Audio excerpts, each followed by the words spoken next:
Bom dia, meu nome é César, eu sou engenheiro de software do NICBR e eu vou falar aqui do trabalho que a gente desenvolveu ao longo desse ano todo aqui, que foi a mudança no algoritmo da chave DNS Key que a gente usa no ponto .br.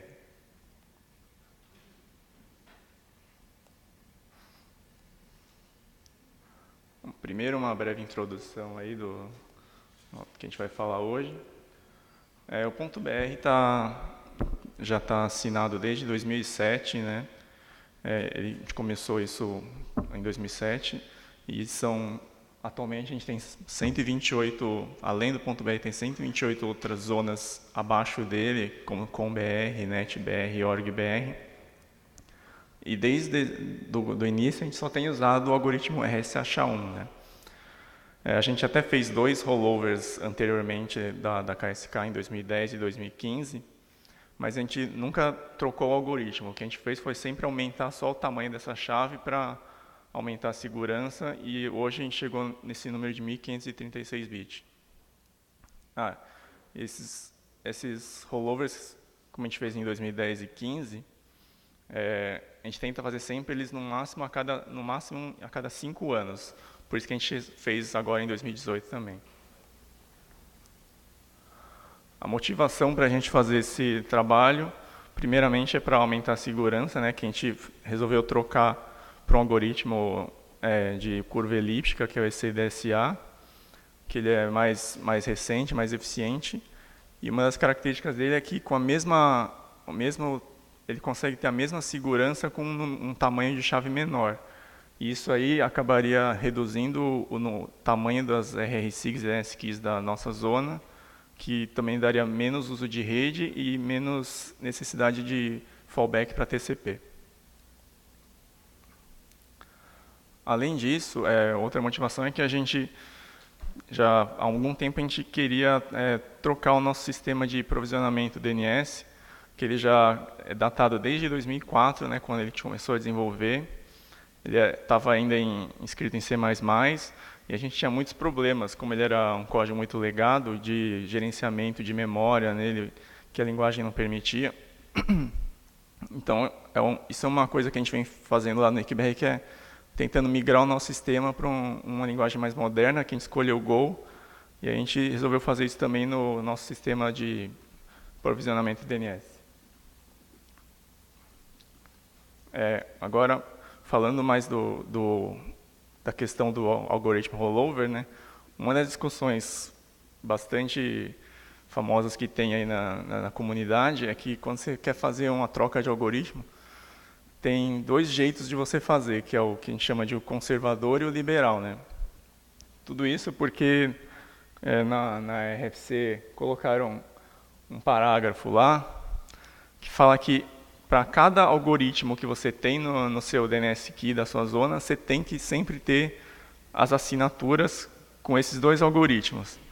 E aí tem uma interpretação que é mais estrita, mais conservadora, que leva, inclusive, o cache dos recursivos nessa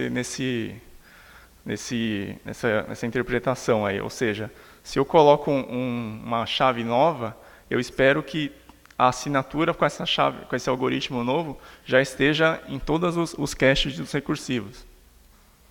E seguindo essa interpretação, então, se você quiser fazer um rollover, você precisa, antes de adicionar a chave nova, adicionar as assinaturas com essa chave, antes dela aparecer na zona. E aí o rollover teria esses 5 passos, né, que você teria que adicionar as assinaturas, adicionar a chave só depois, trocar o DS, para depois remover a chave e então remover as assinaturas.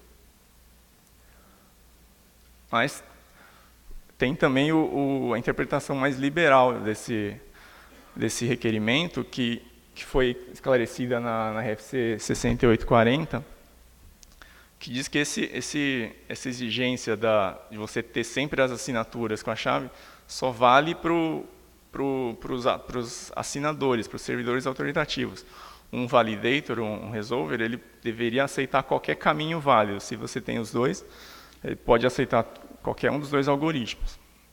E aí isso simplificaria muito o processo do rollover, que a gente cairia de 5 passos para 3, né? Eu posso colocar a chave com as assinaturas no mesmo passo, trocar o DS e só depois já troco e depois eu removo a chave antiga junto com as assinaturas. Bom, a gente pensou bastante nisso, entre qual decidir, porque a gente não queria que nenhum recursivo parasse de validar o nosso .br. E no final a gente decidiu pelo liberal, primeiro porque é mais simples mesmo, mas além disso a gente também foi pesquisar a fundo. A gente viu que só o resolver dos mais conhecidos, o Unbound, numa versão de 2011, era o único que tinha fazia essa validação mais estrita, ou seja, ele consideraria uma zona bogus caso não tivesse as duas assinaturas no cache. E além disso, a gente fez um teste antes de fazer o rollover de verdade.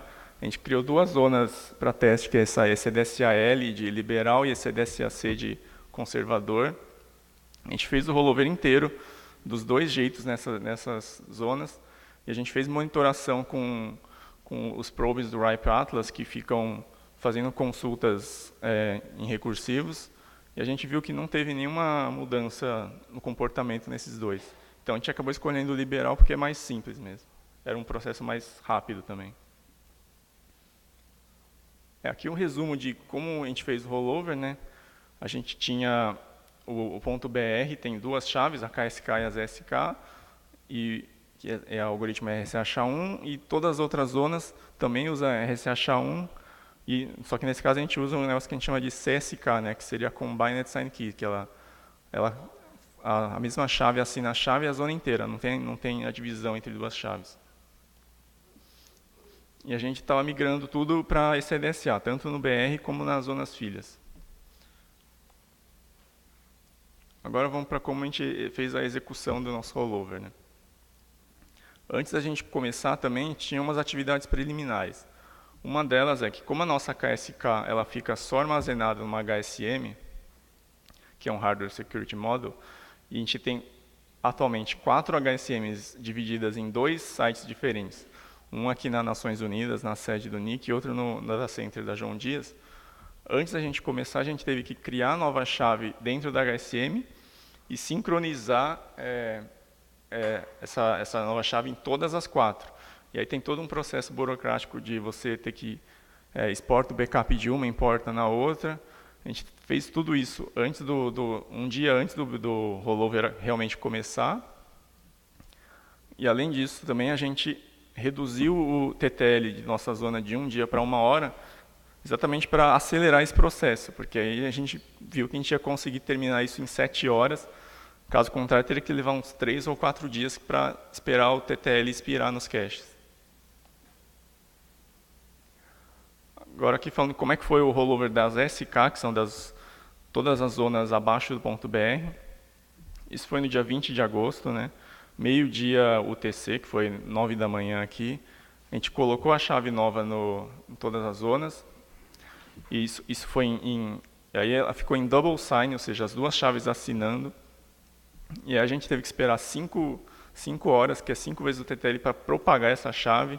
Porque tem servidor a gente tem servidor autoritivo que está bem longe, que demora de 1 a 2 horas às vezes para sincronizar. Depois, às 5 da tarde, o TC, a gente trocou o DS na zona .br, que é o pai, né? E 2 horas depois a gente já pôde remover a chave antiga. Então, todas as zonas filhas, inclusive o COM-BR principalmente, já estava com um algoritmo novo aí, às 7 horas do dia 20 de agosto. Para KSK e SK do .br é um pouco diferente. A gente começou no mesmo dia, no dia 20 de agosto, ao meio-dia UTC, colocou as novas chaves, também em double signing, só que aí, às 5 horas, o que a gente teve que fazer, como a gente não controla o nosso pai, a gente fez o pedido para a IANA para eles trocarem o DS do .br. Né? Aí a gente não sabia exatamente quanto isso ia levar, mas a gente foi consultando meio que manualmente mesmo. A gente viu que às 10 horas o TC, que deu mais ou menos umas 7 horas da noite aqui, eles finalmente trocaram o nosso DS. Aí faltou só esperar o DS novo propagar para toda a internet. E aí a gente dependeria do TTL da raiz, que era 1 dia. Então a gente esperou 3 dias E no dia 23 de agosto, 1 da tarde, o TC, a gente removeu as duas chaves antigas do ponto .br, e foi aí que a gente pôde decretar que o rollover tinha acabado e a gente estava só com a chave nova, com o algoritmo novo. Agora vamos ver alguns resultados do que a gente mediu antes e depois do rollover, né? Aqui a gente tem um gráfico que fala a monitoração que a gente faz da cadeia de segurança, da validação da cadeia de segurança do ponto .br, né? Na verdade aqui é do ponto .com.br, que é da CSK. Em azul aqui são os recursivos que estão validando ok com com DNSSEC, e em vermelho são aqueles que não validam, ou seja, eles se tá bogus ou não, ele não sabe, ele nem valida. Mas o que é importante é ver que ao longo do rollover, desde quando a chave foi adicionada e removida, não teve nenhuma mudança nisso, ou seja, não teve, pelo fato de entrar um algoritmo novo ou sair o antigo, não teve recursivo que deixou de validar ou achou que passou a considerar zona bogus, e é isso que a gente queria. Aqui a mesma coisa para os que estavam considerando, para os recursivos que estavam considerando a nossa zona bogus, né? Era bem pouco, era só 1% deles, mas o importante é que mesmo quando a gente colocou a chave nova ou removeu a antiga, não teve uma alteração significativa. Aqui é um exemplo de como era um DIG para a chave do BR assinado, né? Com RSA, você vê que só essa consulta tinha 638 bytes, e depois do rollover em CDSA caiu para menos de 300, ou seja, teve uma redução de 55% no tamanho dessa resposta. Aqui é um perfil das nossas respostas também, antes e depois do rollover. Em cima está em RSA, e o que está fácil de ver é que para as consultas...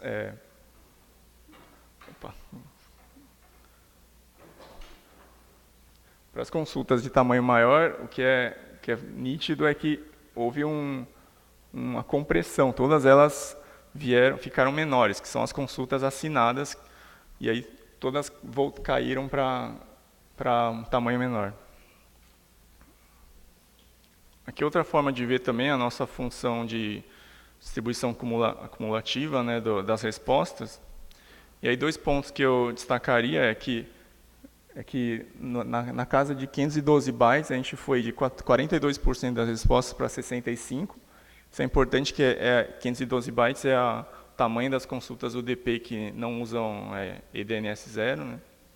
E agora também 99% das nossas respostas foi para 850 bytes, antes era 1.200. E um efeito direto disso está aí, que é a queda na taxa de consulta TCP, né? Que antes era baixo, era na casa de 2 a 3%, mas agora não chega a 1%, ou seja, como as respostas são menores, há menos necessidade do protocolo fazer o fallback para TCP. E é isso. Bem rapidinho.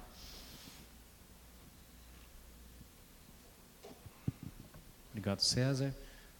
Pessoal, alguém gostaria de fazer algum comentário, pergunta, enquanto nós aguardamos a sincronia ali das perguntas online? O nome e a instituição, por favor. Bom dia, Tarcísio Pereira, da Universidade de São Paulo. Durante a sua apresentação, você comentou da reescrita da aplicação, que era em C++, e sim, hoje vocês optaram pela linguagem Go, né? Tem alguma vantagem específica da linguagem Go para que ela tenha sido escolhida para isso? Ou foi, sei lá, olharam ali no momento, acharam melhor? Porque hoje em dia a gente vê bastante coisa assim sendo escrita, por exemplo, em Python, entre outras linguagens possíveis, né? Mas tem alguma vantagem que determinou, por exemplo, vamos fazer em Go por tal motivo? Tem várias. Na verdade, a gente já vinha usando Go em muitas outras coisas lá no UnicBR, né? E a gente tem muita experiência, a gente gosta muito. Bom, uma das coisas principais do C++ é o gerenciamento de memória, né? Que em Go você tem o garbage collector, tudo. C++ tem que fazer tudo na mão.